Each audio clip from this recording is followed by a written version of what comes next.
എങ്ങനെയാണ് ഒരു ബിസിനസ്സിൻ്റെ രജിസ്ട്രേഷൻ ഓൺലൈനായിട്ട് ജി എസ് ടിയുടെ സൈറ്റിൽ കയറിയിട്ട് എടുക്കുക എന്നുള്ളതാണ് നമ്മൾ ഈ വീഡിയോയിൽ ഇന്ന് ഡിസ്കസ് ചെയ്യാൻ പോകുന്നത്. അപ്പോൾ ഒരു ബിസിനസ്സിൻ്റെ രജിസ്ട്രേഷൻ ഓൺലൈനായിട്ട് എടുക്കുന്നതിൻ്റെ മുന്നേ നമ്മൾ ചില പ്രധാനപ്പെട്ട ഡോക്യുമെൻറ്റ്സുകൾ നമ്മളെ കയ്യിൽ നമ്മൾ സൂക്ഷിച്ച് വെക്കണം എന്നുള്ളതാണ്. ഈ ഡോക്യുമെൻറ്റ്സുകൾ നമ്മുടെ ലാപ്ടോപ്പിലോ നമ്മളെ കമ്പ്യൂട്ടറിലോ ആദ്യം നമ്മൾ സേവ് ചെയ്ത് വെക്കണം. എന്നിട്ട് വേണം സൈറ്റിൽ കയറിയിട്ട് നമ്മൾ രജിസ്ട്രേഷൻ പ്രൊസീജിയറിലേക്കൊക്കെ പോകാൻ വേണ്ടിയിട്ട്. ഒരു ബിസിനസ്സിൻ്റെ ജി എസ് ടി രജിസ്ട്രേഷൻ ആ ബിസിനസ്സുകാരനെ എടുക്കാം, അതല്ലെങ്കിൽ ആ ബിസിനസ്സുകാരൻ്റെ ഒരു സ്റ്റാഫിന് എടുക്കാം, അല്ലെങ്കിൽ അക്കൗണ്ട്സിൻ്റെയും ടാക്സിൻ്റെയും സെഗ്മെൻറ്റിൽ വർക്ക് ചെയ്യുന്ന കൺസൾട്ടന്റ്മാർക്ക് എടുക്കാം, അല്ലെങ്കിൽ ഈ സെഗ്മെൻറ്റിലെ മറ്റു പ്രൊഫഷണൽസിനൊക്കെ ഒരു ബിസിനസ്സിൻ്റെ ജി എസ് ടി രജിസ്ട്രേഷൻ എടുത്തു കൊടുക്കാവുന്നതേ ഉള്ളൂ. ഒരു ബിസിനസ്സുകാരൻ്റെ ജി എസ് ടി രജിസ്ട്രേഷൻ എടുക്കുന്ന സമയത്ത് നമ്മൾ കരുതി വെക്കേണ്ട ഡോക്യുമെൻറ്റ്സുകളിൽ ഏറ്റവും പ്രധാനപ്പെട്ടതാണ് പാൻ കാർഡ്. പാൻ കാർഡിൻ്റെ ബേസിലാണ് ജി എസ് ടി രജിസ്ട്രേഷൻ നമ്പറൊക്കെ അലോട്ട് ചെയ്യുക. പിന്നെ ആ ബിസിനസ്സുകാരൻ്റെ mobile number valid Indian mobile number ആയിരിക്കണം. ദെൻ അയാളുടെ ഇമെയിൽ ഐ ഡി, ദെൻ ഒരു പാസ്പോർട്ട് സൈസ് ഫോട്ടോ. ആ ബിസിനസ് ഒരു പക്ഷേ റെൻ്റലായിരിക്കാം, അല്ലെങ്കിൽ സ്വന്തം ഉടമസ്ഥതയിലുള്ള ബിൽഡിംഗ് ആയിരിക്കാം. റെൻ്റലാണെങ്കിൽ റെൻ്റ് അഗ്രിമെൻറ്റിൻ്റെ കോപ്പി, സ്വന്തം ഉടമസ്ഥതയിലുള്ള ബിൽഡിംഗ് ആണെങ്കിൽ ആ ബിൽഡിങ്ങിൻ്റെ ടാക്സ് റെസിപ്റ്റ്. ഈ രണ്ട് അഗ്രിമെൻറ്റും ഇല്ലെങ്കിൽ ആ ബിസിനസ് റൺ ചെയ്യാനുള്ള മുനിസിപ്പൽ ലൈസൻസ് ഉണ്ടായിരിക്കും. ദാറ്റ് മീൻസ് കോർപ്പറേഷൻ, മുനിസിപ്പാലിറ്റി, പഞ്ചായത്തിൽ നിന്ന് കിട്ടുന്ന ബിസിനസ് റൺ ചെയ്യാനുള്ള ലൈസൻസ് ഉണ്ടെങ്കിൽ ആ ലൈസൻസിൻ്റെ കോപ്പി, അതുമല്ലെങ്കിൽ ഇലക്ട്രിസിറ്റി ബില്ല് ആ ഫേമിൻ്റെ പേരിലുണ്ടെങ്കിൽ ആ ഇലക്ട്രിസിറ്റി ബില്ല്. ഈ പറയുന്ന ഏതെങ്കിലും 4-ൽ ഒരു ഡോക്യുമെൻ്റ് നിർബന്ധമാണ്. ഒരുപക്ഷെ റെൻ്റൽ അഗ്രിമെൻ്റ് ആവാം, അതല്ലെങ്കിൽ ഓണർഷിപ്പ് പ്രൂവ് ചെയ്യാനുള്ള ബിൽഡിംഗ് ടാക്സ് റെസിപ്റ്റ്, അതല്ലെങ്കിൽ മുനിസിപ്പൽ ലൈസൻസ്, അതല്ലെങ്കിൽ ഇലക്ട്രിസിറ്റി ബില്ല്. ഇനി ഒരു ബിസിനസ്സിന് ജി എസ് ടി രജിസ്ട്രേഷൻ എടുക്കണമെന്നുണ്ടെങ്കിൽ ബാങ്ക് അക്കൗണ്ടും കൂടി രജിസ്ട്രേഷൻ്റെ സമയത്ത് നമ്മൾ ആഡ് ചെയ്യേണ്ടതുണ്ട്. ഈ ബാങ്ക് അക്കൗണ്ട് രജിസ്ട്രേഷൻ്റെ ആ സമയത്ത് നമ്മൾ ഇപ്പോൾ ആഡ് ചെയ്യേണ്ട കാര്യമില്ല. ബാങ്ക് അക്കൗണ്ടിൻ്റെ ഡീറ്റെയിൽസ് നമ്മൾ രജിസ്ട്രേഷൻ നമ്പർ ആയതിനു ശേഷമാണ് നമ്മൾ ആഡ് ചെയ്യേണ്ടത്. എന്നാലും നമ്മൾ ഡോക്യുമെൻ്റ് കരുതി വെക്കണം. അപ്പോൾ ഒരു ബാങ്കിൽ അക്കൗണ്ട് ഉണ്ട് എന്നുള്ളത് നമുക്ക് ജി എസ് ടിക്ക് പ്രൂവ് ചെയ്യാൻ വേണ്ടിയിട്ട് ഒരു ക്യാൻസൽഡ് ചെക്ക് വേണം. ഈ ക്യാൻസൽഡ് ചെക്കിൽ ബിസിനസ്മാൻ്റെ നെയിം ഉണ്ടായിരിക്കണം, അതായത് പേര് ഉൾക്കൊള്ളുന്ന ഒരു ചെക്ക് വേണം. അത് ക്യാൻസൽഡ് ചെക്കാണ് വേണ്ടത്. അതല്ലെങ്കിൽ ബാങ്ക് സ്റ്റേറ്റ്മെൻറ്റ്, അതുമല്ലെങ്കിൽ പാസ്ബുക്കിൻ്റെ ഫ്രണ്ട് പേജ്. പിന്നെ ആ ബിസിനസ്സുകാരൻ ഏതെല്ലാം ഗുഡ്സുകളാണ്, ഏതൊക്കെ സർവീസുകളാണ് ഡീൽ ചെയ്യേണ്ടത് എന്നുള്ളതാണ്. എല്ലാ ഗുഡ്സുകളും എല്ലാ സർവീസുകളും ആഡ് ചെയ്യാൻ പറ്റില്ല. ഒരു പർട്ടിക്കുലർ എണ്ണം ഗുഡ്സും സർവീസും മാത്രമേ ആഡ് ചെയ്യാൻ പറ്റുള്ളൂ. അത് നമുക്ക് ഓൺലൈൻ രജിസ്ട്രേഷൻ പ്രൊസീജിയറിൽ ഞാൻ ഡീറ്റെയിൽ ആയിട്ട് പറയാം. ഇമ്പോർട്ടൻ്റ് ആയിട്ടുള്ള ഗുഡ്സുകൾ, സർവീസുകൾ ഏതൊക്കെയാണെന്നുള്ളത് നമ്മൾ നോട്ട് ചെയ്ത് വെക്കണം. അതായത് പ്രധാനമായിട്ടും 5 ഗുഡ്സുകളും 5 സർവീസുകളും മാത്രമേ ആഡ് ചെയ്യാൻ പറ്റുകയുള്ളൂ. അപ്പോൾ അങ്ങനെയുള്ള ആ ബിസിനസ്സുകാരൻ ഡീൽ ചെയ്യുന്ന ഗുഡ്സിൻ്റെയും സർവീസിൻ്റെയും പ്രധാനപ്പെട്ട പേരുകൾ ഏതൊക്കെയാണെന്നുള്ളത് അതും നമ്മൾ നോട്ട് ചെയ്ത് വെക്കണം. ഇങ്ങനെയുള്ള ഡോക്യുമെൻറ്റ്സുകളെല്ലാം കരുതി വെച്ചതിന് ശേഷം വേണം നമുക്ക് ജി എസ് ടിയുടെ രജിസ്ട്രേഷൻ പ്രൊസീജിയറിലേക്ക് കയറാൻ വേണ്ടി. ഞാൻ ഇതിന് മുന്നേ ഉള്ള ഒരു വീഡിയോയിൽ വിശദമായി പറഞ്ഞതാണ് ആരൊക്കെയാണ് ജി എസ് ടി രജിസ്ട്രേഷൻ എടുക്കേണ്ടത്, എപ്പോഴൊക്കെ ആയിരിക്കും രജിസ്ട്രേഷൻ എടുക്കാൻ ബാധ്യത വരിക എന്നുള്ളതാണ്. പക്ഷേ ജി എസ് ടിയുടെ കാര്യങ്ങൾ നമ്മൾ നോക്കുമ്പോൾ, ജി എസ് ടി എന്നല്ല ഏത് ടാക്സ് ലോസ് നമ്മൾ എടുത്തു നോക്കുമ്പോഴും സമയാസമയങ്ങളിൽ വരുന്ന നോട്ടിഫിക്കേഷൻസ് കാണും, അതുപോലെ തന്നെ അമെൻമെൻറ്റ്സുകൾ കാണും. അപ്പോൾ ഈ നോട്ടിഫിക്കേഷനും അമെൻമെൻറ്റ്സുകളൊക്കെ വരുമ്പം സ്വാഭാവികമായിട്ടും ആ നോട്ടിഫിക്കേഷൻ്റെയും അമെൻമെൻറ്റ്സിൻ്റെ ഒക്കെ ബേസിൽ നിയമം മാറുമ്പോൾ പുതിയ നിയമത്തിൻ്റെ ബേസിലായിരിക്കണം നിങ്ങൾ കാര്യങ്ങൾ എടുക്കേണ്ടതും കാര്യങ്ങളെക്കുറിച്ച് മനസ്സിലാക്കേണ്ടതും. എന്തായാലും നമ്മൾ ഈ വീഡിയോയിൽ ഡിസ്കസ് ചെയ്യാൻ പോകുന്നത് ഒരു ബിസിനസ്സുകാരൻ്റെ അല്ലെങ്കിൽ ഒരു ബിസിനസ്സിൻ്റെ ഓൺലൈൻ രജിസ്ട്രേഷൻ ജി എസ് ടിയിൽ എങ്ങനെ എടുക്കാം എന്നുള്ളതാണ്. നമുക്ക് ജി എസ് ടിയുടെ സൈറ്റിൽ കയറിയിട്ട് അതിൻ്റെ രജിസ്ട്രേഷൻ പ്രൊസീജിയേഴ്സ് എല്ലാം വിശദമായിട്ട് മനസ്സിലാക്കാം. പ്രധാനമായിട്ടും ജി എസ് ടി രജിസ്ട്രേഷൻ എടുക്കുമ്പം 2 പാർട്ടുകളാണ് രജിസ്ട്രേഷൻ എടുക്കാനുള്ളത്, പാർട്ട് എയും പാർട്ട് ബിയും. പാർട്ട് എ എന്താണെന്ന് നമുക്ക് നോക്കാം. ജി എസ് ടി രജിസ്ട്രേഷൻ എടുക്കുമ്പോൾ പാർട്ട് എ നമുക്ക് ഫില്ല് ചെയ്യണം. ആ പാർട്ട് എ ഫില്ല് ചെയ്യുന്നതിൻ്റെ സ്റ്റെപ്പുകൾ എന്തൊക്കെയാണെന്നുള്ളതാണ് നമ്മൾ ഇനി നോക്കാൻ പോകുന്നത്. ജി എസ് ടി രജിസ്ട്രേഷൻ്റെ പാർട്ട് എ എങ്ങനെ ഫില്ല് ചെയ്യാം, ഓൺലൈനിൽ എങ്ങനെ ഫില്ല് ചെയ്യാം എന്നുള്ളതാണ് നമ്മൾ ഇനി നോക്കാൻ പോകുന്നത്. അതിനുവേണ്ടി നമ്മൾ ജി എസ് ടിയുടെ സൈറ്റ് എടുക്കണം. ഗൂഗിളിൽ വന്നിട്ട് www.gst.gov.in നമ്മൾ ആ സൈറ്റ് എടുക്കുന്നു. അപ്പോൾ ജി എസ് ടിയുടെ സൈറ്റ് കയറി കഴിഞ്ഞാൽ ധാരാളം ഓപ്ഷൻസ് ഇതിൽ കാണാൻ പറ്റും. പല സെഗ്മെൻറ്റുകൾ മനസ്സിലാക്കേണ്ടതായിട്ടുണ്ട്. ഇപ്പം ഈ ഏരിയയിൽ നമുക്ക് ജി എസ് ടിയുടെ റിട്ടേൺസിൻ്റെ ഡ്യൂ ഡേറ്റുകളുണ്ട്. നമുക്ക് ജി എസ് ടിയുടെ റിട്ടേൺ എങ്ങനെ ഓൺലൈനായിട്ട് ഫയൽ ചെയ്യാന്നുള്ളതൊക്കെ നമുക്ക് വരും വീഡിയോസിൽ ഡിസ്കസ് ചെയ്യാവുന്നതേ ഉള്ളൂ. അങ്ങനെയുള്ള വീഡിയോസൊക്കെ ധാരാളം വരുന്നുണ്ട്. ജി എസ് ടി സൈറ്റിനെ കുറിച്ച് നമുക്ക് ഡീറ്റെയിൽ ആയിട്ട് പഠിക്കുന്ന ധാരാളം വീഡിയോസ് വരും. ഇപ്പോൾ നമ്മൾ ജി എസ് ടി രജിസ്ട്രേഷൻ്റെ പാർട്ട് എ ആണ് നമ്മൾ ഡിസ്കസ് ചെയ്യാൻ പോകുന്നത്. അപ്പോൾ പാർട്ട് എ എങ്ങനെ ലൈവായിട്ട് നമുക്ക് ഒരു ബിസിനസ്സിൻ്റെ രജിസ്ട്രേഷൻ എങ്ങനെ എടുത്തു കൊടുക്കാം എന്നുള്ളതാണ് നമ്മൾ പഠിക്കാൻ പോകുന്നത്. സൈറ്റിൽ ഏറ്റവും മുകളിൽ സർവീസ് എന്ന് പറയുന്ന ഒരു ഓപ്ഷൻ ഉണ്ടാവും. സർവീസ് ക്ലിക്ക് ചെയ്യുന്നു. സർവീസിൽ രജിസ്ട്രേഷൻ എന്ന് പറയുന്ന ഒരു ഓപ്ഷൻ ഉണ്ട്. രജിസ്ട്രേഷന് തൊട്ട് താഴെ ന്യൂ രജിസ്ട്രേഷൻ എന്ന് പറഞ്ഞ ഓപ്ഷൻ കാണാൻ പറ്റും. ആ ന്യൂ രജിസ്ട്രേഷൻ ക്ലിക്ക് ചെയ്യാം. ഈ ന്യൂ രജിസ്ട്രേഷൻ ക്ലിക്ക് ചെയ്ത് കഴിയുമ്പോൾ പിന്നെ നമുക്കിവിടെ രണ്ട് ഓപ്ഷൻ കാണാൻ പറ്റും. ന്യൂ രജിസ്ട്രേഷൻ എന്ന് പറഞ്ഞ ഓപ്ഷനും കാണാൻ പറ്റും, ടെമ്പററി റെഫറൻസ് നമ്പർ എന്ന് പറഞ്ഞ ഓപ്ഷൻ കാണാൻ പറ്റും. അതിൽ ന്യൂ രജിസ്ട്രേഷൻ എന്ന് പറയുന്ന ഓപ്ഷനാണ് നമ്മൾ ചൂസ് ചെയ്യേണ്ടത്.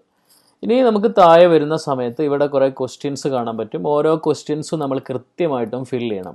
ഇപ്പോൾ GST രജിസ്ട്രേഷൻ്റെ പാർട്ട് എയുടെ ഇമ്പോർട്ടൻറ്റ് ക്വസ്റ്റ്യൻസ് ആണിത്. അപ്പോൾ ഐ ആം എ എന്നുള്ളിടത്ത് നമുക്ക് ഇവിടെ നോക്കുമ്പം പല ഓപ്ഷൻസ് കാണാൻ പറ്റും. Tax payer, tax deductor, tax collector, GST practitioner, അങ്ങനെ പലതായിട്ട് കാണാൻ പറ്റും. അപ്പോൾ നമ്മളൊരു GSTയിൽ ബിസിനസ്സിൻ്റെ രജിസ്ട്രേഷൻ എടുത്ത് കൊടുക്കുമ്പം ടാക്സ് പെയർ എന്ന് പറയുന്ന ഓപ്ഷനാണ് നമ്മൾ ക്ലിക്ക് ചെയ്യേണ്ടത്. അപ്പോൾ ഞാനിവിടെ ടാക്സ് പെയർ എന്ന ഓപ്ഷൻ ക്ലിക്ക് ചെയ്തു. ഇനി നമ്മൾ സ്റ്റേറ്റ് ഓർ യൂണിയൻ ടെറിട്ടറി എന്ന് പറയുന്ന ക്വസ്റ്റ്യനാണ് അടുത്തത്. ഈ നമ്മൾ രജിസ്ട്രേഷൻ എടുത്തു കൊടുക്കുന്ന ഈ ബിസിനസ്സുകാരൻ ഏത് സ്റ്റേറ്റിലാണ്, ഏത് യൂണിയൻ ടെറിട്ടറിയിലാണ് എന്നുള്ളതാണ്. ആ ബിസിനസ് സിറ്റുവേറ്റ് ചെയ്തിരിക്കുന്നത് ഏത് സ്റ്റേറ്റ് ആണെന്നാണ്. അതാണ് ഏറ്റവും ഇമ്പോർട്ടൻ്റ് ആയിട്ടുള്ള കാര്യം. ഇപ്പോൾ ഒരു തമിഴ്നാട്ടിലോ മഹാരാഷ്ട്രയിലോ ഒക്കെ ഉള്ള ഒരാൾ കേരളത്തിൽ വന്ന് ബിസിനസ് ചെയ്യുകയാണെങ്കിൽ അയാളുടെ സ്റ്റേറ്റ് അല്ല, പകരം അയാൾ ബിസിനസ് ചെയ്യുന്ന സ്റ്റേറ്റ് ആണ്. അപ്പോൾ കേരളത്തിലുള്ള ഒരു ബിസിനസ്സുകാരൻ കേരളത്തിൽ വന്ന് കേരളത്തിൽ തന്നെ അയാളെ ബിസിനസ് സ്റ്റാർട്ട് ചെയ്യുമ്പോൾ അയാളെ ബിസിനസ്സിൻ്റെ സ്റ്റേറ്റ് ആണ് ഇവിടെ കൊടുക്കേണ്ടത്. നമ്മളിവിടെ കേരള എന്നുള്ളത് സെലക്ട് ചെയ്തു. അത് കഴിഞ്ഞാൽ ഡിസ്ട്രിക്റ്റ് ആണ്. അപ്പോൾ ഏത് ജില്ലയിലാണ് അയാളെ ബിസിനസ് തുടങ്ങുന്നത് എന്നുള്ളതാണ്. അപ്പോൾ നമ്മൾ ഇവിടെ എറണാകുളം ജില്ലയിലാണ് ബിസിനസ് തുടങ്ങുന്നതെങ്കിൽ ഇവിടെ നമുക്ക് എറണാകുളം എന്ന് പറയുന്ന ഓപ്ഷൻസ് ചൂസ് ചെയ്യാം. ഇനി അടുത്തത് legal name of the business എന്നുള്ളതാണ്. അപ്പോൾ ലീഗൽ നെയിം ഓഫ് ബിസിനസ് എന്ന് പറഞ്ഞാൽ ഈ ബിസിനസ്സുകാരൻ്റെ ബിസിനസ്സിൻ്റെ പേരല്ല, പകരം അയാളുടെ പാനിൽ എന്താണോ മെൻഷൻ ചെയ്ത പേര് അതാണ് കൊടുക്കേണ്ടത്. ആസ് മെൻഷൻഡ് ഇൻ പാൻ എന്നുള്ളതാണ്. ഇപ്പോൾ ലീഗൽ നെയിം ഓഫ് ബിസിനസ് എന്ന് പറയുമ്പോൾ ഞാനിവിടെ ഒരു ടാക്സ് പെയറുടെ പേര് പറയാണ്. അപ്പോൾ ഞാനിവിടെ രജിസ്ട്രേഷൻ എടുക്കുന്ന ഈ ബിസിനസ്സുകാരൻ്റെ പേര് ഞാനിവിടെ എൻ്റർ ചെയ്യുന്നു. ആളുടെ നമ്മൾ രജിസ്ട്രേഷൻ എടുക്കുന്ന ബിസിനസ്സുകാരൻ്റെ പേര് നമ്മൾ എൻ്റർ ചെയ്തു. അവരുടെ പാനിൽ എന്താണോ മെൻഷൻ ചെയ്തിരിക്കുന്നത് അതാണ് നമ്മൾ എൻ്റർ ചെയ്യേണ്ടത്. ഇനി പെർമനൻ്റ് അക്കൗണ്ട് നമ്പർ, അതായത് പാൻ നമ്പറാണ്. അപ്പോൾ ആ പാനിലുള്ള നമ്പർ എന്താണോ, പാൻ നമ്പർ എന്താണോ അത് അതുപോലെ മെൻഷൻ ചെയ്യണം. അപ്പോൾ പാൻ നമ്പർ ഞാൻ ഇവിടെ അടിക്കുന്നു. ഇനി ഈ ടാക്സ് പെയറുടെ ഇമെയിൽ അഡ്രസ്സ് ഏതാണോ ആ ഇമെയിൽ അഡ്രസ്സ് നമ്മൾ അതുപോലെ ചൂസ് ചെയ്യുന്നു. ഇനി മൊബൈൽ നമ്പർ, ഇവിടെ നമ്മൾ ആളുടെ മൊബൈൽ നമ്പർ എൻ്റർ ചെയ്യുന്നു. ടാക്സ് പെയറുടെ മൊബൈൽ നമ്പർ ഏതാണ്, അതായത് നമ്മൾ രജിസ്ട്രേഷൻ എടുത്തു കൊടുക്കുന്ന ബിസിനസ്സുകാരൻ്റെ മൊബൈൽ നമ്പർ ഏതാണോ ആ മൊബൈൽ നമ്പർ നമ്മൾ എൻ്റർ ചെയ്യുന്നു. താഴെയുള്ള ക്യാപ്ച നമ്മൾ അതുപോലെ അടിച്ചു കൊടുക്കണം. 786649. ഇത്രയും എൻ്റർ ചെയ്ത് കഴിഞ്ഞാൽ ഞാൻ ജസ്റ്റ് ഒന്നും കൂടി പറയാം. അപ്പോൾ നമ്മൾ വന്ന സ്റ്റെപ്പ് എന്താണെന്ന് വെച്ച് കഴിഞ്ഞാൽ സർവീസിൽ പോയി രജിസ്ട്രേഷൻ എടുത്തു, ന്യൂ രജിസ്ട്രേഷൻ എടുത്തു. അഗെയിൻ ഇവിടെ ന്യൂ രജിസ്ട്രേഷൻ വീണ്ടും നമ്മൾ ക്ലിക്ക് ചെയ്യുന്നു. അയാം എന്നുള്ളിടത്ത് ടാക്സ് പെയർ കൊടുത്തു. സ്റ്റേറ്റ് കേരള, ഡിസ്ട്രിക്ട് ഇയാളുടെ ബിസിനസ് ഏത് ഡിസ്ട്രിക്റ്റിലാണോ, കേരളത്തിൽ ഏത് ജില്ലയിലാണോ ആ ജില്ല ചൂസ് ചെയ്തു. ലീഗൽ നെയിം ഓഫ് ബിസിനസ് പറയുമ്പോൾ ഇയാളുടെ പാനിൽ എന്താണോ മെൻഷൻ ചെയ്ത പേര്, അയാളുടെ പാൻ കാർഡിലുള്ള പേരെന്താണോ അത് തന്നെ അടിക്കേണ്ടത്. പിന്നെ permanent account number, pan number അടിക്കണം. ദെൻ നമ്മൾ ഈ ടാക്സ് പെയർ അഥവാ ഈ ബിസിനസ്സുകാരൻ്റെ ഇമെയിൽ അഡ്രസ്സ് അടിക്കുക. ദെൻ മൊബൈൽ നമ്പർ അടിക്കുന്നു, താഴെ ക്യാപ്ച അടിക്കുന്നു.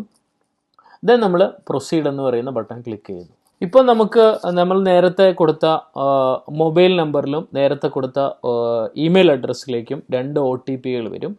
അപ്പോൾ രണ്ട് OTP തന്നെ ആയിരിക്കും. മൊബൈൽ OTP എന്ന് പറയുന്ന ഏരിയയിൽ മൊബൈലിൽ വന്ന OTP എത്രയാണോ അത് അതുപോലെ നമ്മൾ എൻ്റർ ചെയ്യുക.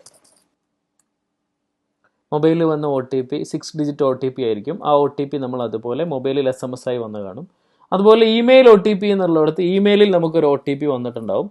അപ്പോൾ നമുക്ക് ഇമെയിലിൽ വന്ന OTP ഇതുപോലെ ആയിരിക്കും ഇമെയിൽ വന്ന് കാണുക. അപ്പോൾ ഇമെയിൽ OTP എത്രയാണോ അതും 6 ഡിജിറ്റ് OTP നമ്പർ ആയിരിക്കും. ആ ഇമെയിലിൽ വന്നിരിക്കുന്ന OTP നമ്മൾ എടുത്തിട്ട് അതും നമ്മൾ ഇവിടെ എൻ്റർ ചെയ്യുക. ദെൻ നമുക്ക് വീണ്ടും പ്രൊസീഡ് ബട്ടൺ അടിക്കുക. അപ്പോൾ നമ്മൾ OTP അടിച്ച് പ്രൊസീഡ് അടിച്ച് കഴിഞ്ഞാൽ നമുക്ക് TRN അഥവാ ടെമ്പററി റെഫറൻസ് നമ്പർ കിട്ടി.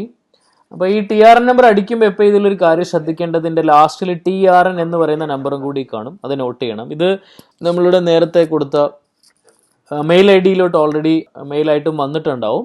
എന്നാലും ജസ്റ്റ് നമുക്ക് വേണമെങ്കിൽ ഇവിടെ വെച്ച് നോട്ട് ചെയ്യാം. ഇനി ഇതിൻ്റെ പാർട്ട് B ആണ് ചെയ്യാനുള്ളത്. പാർട്ട് B നമുക്ക് വേണമെങ്കിൽ ഇവിടുന്ന് പ്രൊസീഡ് അടിച്ചിട്ട് നേരെ പാർട്ട് Bയിലോട്ട് പോവാം. അതല്ലെങ്കിൽ പാർട്ട് A ജനറേറ്റ് ചെയ്തിട്ട് 15 ദിവസം നമുക്ക് സമയമുണ്ട്, 15 ഡേയ്സ് വാലിഡിറ്റി ഉണ്ട്. 15 ദിവസത്തിൻ്റെ ഉള്ളിൽ ഇതിൻ്റെ പാർട്ട് B ചെയ്താൽ മതി. എന്തായാലും പാർട്ട് A നിങ്ങൾക്ക് എല്ലാവർക്കും മനസ്സിലായിട്ടുണ്ട് എന്നുള്ളൊരു പ്രതീക്ഷയിലാണ്.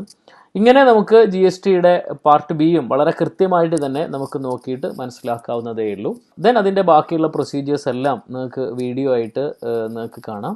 ഓക്കെ, അപ്പോൾ പാർട്ട് എ നമ്മൾ സൈറ്റിൽ കയറി വിശദമായി നമ്മൾ നോക്കി. അപ്പോൾ പാർട്ട് എ നമ്മൾ ചെയ്യുമ്പോൾ നമുക്ക് കിട്ടാൻ പോകുന്നത് TRN അഥവാ ടെമ്പററി റെഫറൻസ് നമ്പറാണ്. ടെമ്പററി റെഫറൻസ് നമ്പർ നമുക്ക് കിട്ടുമ്പോൾ പ്രധാനമായിട്ട് നമ്മൾ മനസ്സിലാക്കേണ്ടത് TRN അതിൻ്റെ ലാസ്റ്റ് ഭാഗത്ത് TRN എന്നും കൂടി നമ്മൾ അടിച്ചു കൊടുക്കണം അടുത്ത സ്റ്റെപ്പിലേക്ക് അഥവാ പാർട്ട് ബിയിലേക്ക് കയറുമ്പോൾ.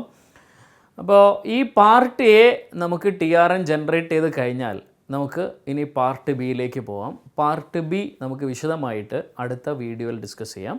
അടുത്ത വീഡിയോയിൽ നമ്മൾ വിശദമായിട്ടും GST രജിസ്ട്രേഷൻ എടുക്കാനുള്ള പാർട്ട് ബി ആണ് നമ്മൾ ഡിസ്കസ് ചെയ്യാൻ പോകുന്നത്.